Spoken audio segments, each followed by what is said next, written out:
If you're someone who cares about your mindset, you care about being the best possible version of yourself, reading is a very powerful habit and a method to do that, because someone has taken the most powerful ideas that they've researched, studied, used in their own lives, and spent often years and years putting it into an organized form to help you understand those lessons too. But often there's not a lot of quality and it's hard to find the right books for you. So where do you start? It's kind of overwhelming. And as somebody who never used to read at all, these are the books that I found most powerful and have helped me most along my journey.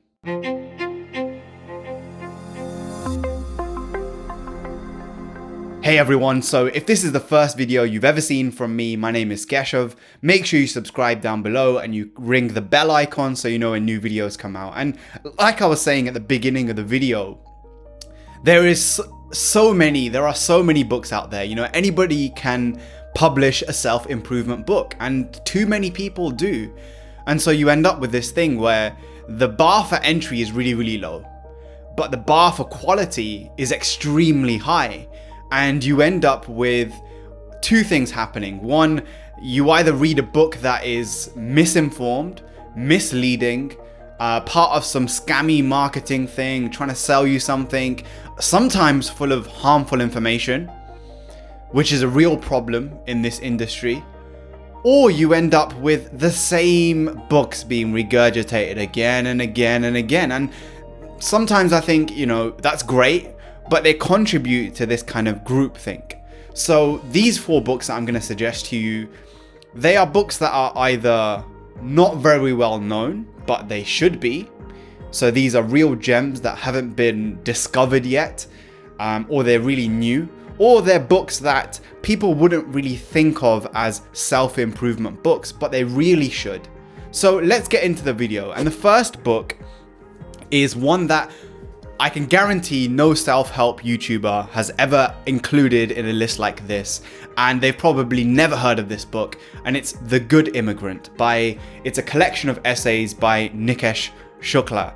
Now, why should you read this book and how is it going to help you to improve yourself? Well, it's a collection of essays that explores what is it like to be a good immigrant? What is it like to be somebody who is othered by society, who is outcast in a very subtle way or in a very explicit way? And the reason that I would class this as self-improvement is because it's going to help you to understand what is it like? What is it like for somebody who comes from 2 different ethnic minority backgrounds and is living in 21st century Britain? What is it like for somebody who is strip searched at the airport despite being a very well-known actor? And these voices, through reading these essays, it's going to help you to understand one powerful thing, and that's gratitude. It's humility, understanding that you have power, you have privilege, and there are people worse off than you. There are people whose everyday experiences are much more challenging than your own. And it's important for you to learn about these things so you can be aware and be mindful and ultimately create a more equal society.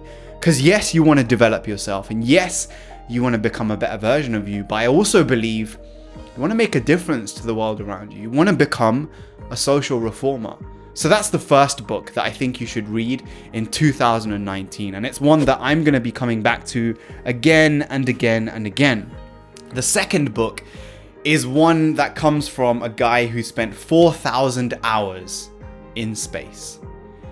And in order to get to that point, he overcame countless trials, countless exams, tests, challenges, hours and hours of doubt, hours and hours of practice, hours and hours and hours of failure. And it's An Astronaut's Guide to Life on Earth by Chris Hadfield. Now, this guy is unquestionably a hero, unquestionably one of my heroes, because he's somebody who, despite all of these accolades, is so humble. One of the big lessons I got from the book was be a zero. Do your best to be a neutral, where you're not even a +1, where you're leading and you're kind of drawing the attention to you, but you're also not a -1. So just try to be neutral. And this is a really powerful lesson. And so often when you read self-help or self-improvement, sometimes there is a lot of ego that comes with it. But this is from somebody who has the credibility, who has proven himself over and over again, and is really the essence of what it means to be dedicated to self-improvement. So that's the second book. Number 3, and I'm a big fan of saying more with less words and not overcomplicating everything. And this book is by a guy who started selling CDs online. I'm looking at the blurb, and he sold his first company for $22 million. It's Anything You Want by Derek Sivers.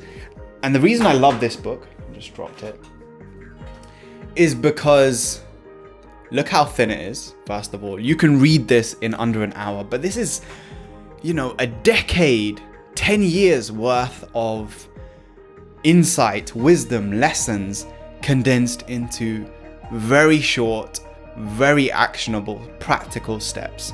So if you're someone who doesn't read a lot and you get overwhelmed at these chunky books, which the next one is going to be, that aren't straight to the point sometimes, which the next one is, to be fair. This book, I'm looking at the chapters here, and it's like 2 pages per chapter. So really, really powerful book, and one I read again and again and again and again and again. You get the idea. The fourth one is one that's incredibly new. It is a little bit more chunky, but from one of my favorite writers on habits, and it's James Clear's Atomic Habits. It was released in late 2018. So the stuff in there is very new, but he's been talking about for a long time, maybe 10 years plus. And what I love about James Clear's work is it's always very thoroughly researched. It's always very practical. It's to the point. There is no fluff. And his book is exactly the same. He focuses a lot on not relying too much on motivation or willpower or inspiration or even discipline, because those things are going to come and go.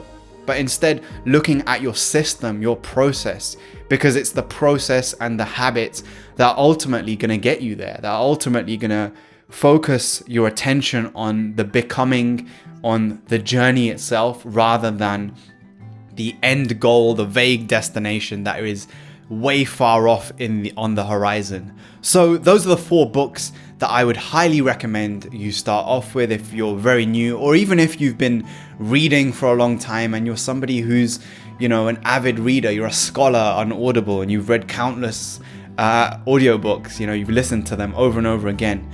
These are books, like I said, that I'm going to keep coming back to. So I hope you enjoyed the video. Let me know down below, have you read any of these books? Which one was your favorite? Are you going to read any of those books? I'll obviously link everything in the description. I'll use some affiliate links, which means nothing to you, but it means I get a couple of dollars or pounds as kickback to get some extra money for the YouTube channel. And until then, peace. As always, guys, thanks for watching the video. I appreciate your attention and interest. Make sure you subscribe and you comment down below. And above all else, ring that bell so you know when new videos come out and you can be part of the notification gang.